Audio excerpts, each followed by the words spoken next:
huge.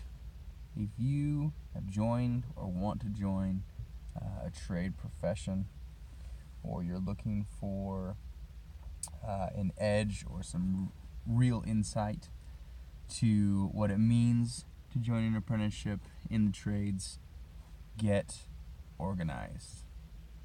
Huge. Huge.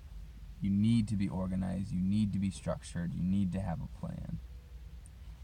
I say that because now, almost entering my 7th month into the trades and my apprenticeship being a first year, the things that I'm noticing between those that are having a easier time or a more enjoyable time are those that get structured in terms of what they're doing after work, what they're doing with their time, how they're managing really their entire week, and how they're able to show up and learn whatnot. The trade is hard, first of all. I mean, you're already in the grind, you're working in a construction world, so therefore there is the other side of how do you relax, how do you find time to rejuvenate, how do you find time to take care of yourself, how do you find time to build relationships, how do you find time to keep your home in order and meal prep. All these things are super important. I really want to make that point that getting organized means you need to sit down,